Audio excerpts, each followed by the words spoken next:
Raids to detain and deport migrants living in the U.S. without permission are set to begin on the first full day of President-elect Donald Trump's new administration, sources have told the BBC's U.S. partner CBS. It's unclear where the operations threatened by Trump's borders are, Tom Homan could begin. Earlier reports indicated deportations would start in Chicago, a city with a large migrant population, as early as Tuesday. But Homan told the Washington Post on Saturday that the Trump administration is reconsidering after the location was leaked. Trump has vowed to oversee the largest deportation program in U.S. history, and Homan has said criminals and gang members will be prioritized in such raids.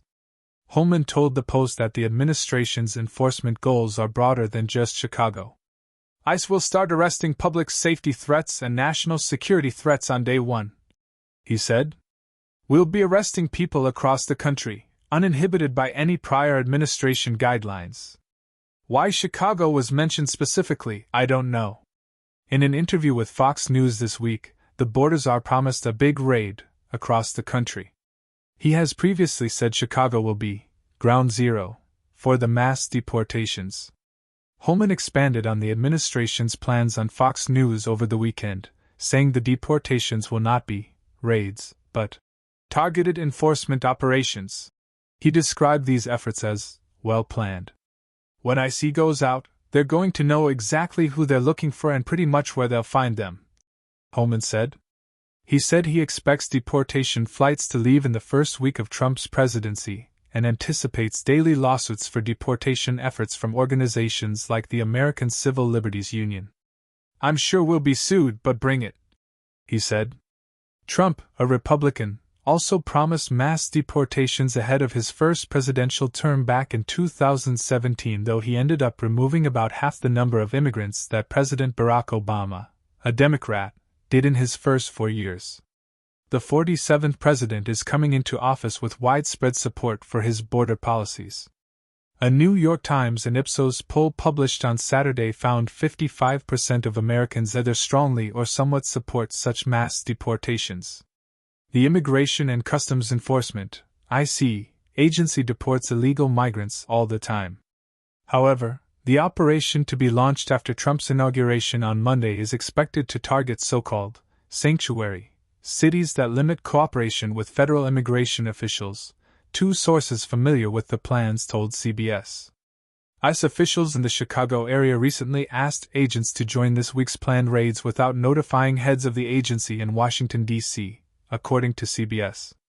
New York, Los Angeles, Denver and Miami are also due to be targeted with raids, the Wall Street Journal reported, citing unnamed sources familiar with the plans. Some reports suggest that Trump could do away with a long-standing policy that has made churches off-limits for ICE arrests. At a church in a mostly Latino neighborhood of Chicago, worshippers shared their concerns with the BBC. I'm scared, but I can't imagine what people without papers are feeling, said Dee Camacho, a 21-year-old legal immigrant from Mexico who was in the congregation at Lincoln United Methodist Church in the Pilsen area last Sunday. Reverend Emma Lozano said, "If someone with 5 children gets taken, who will take the children in? Will they go to social services? Will the family be divided?"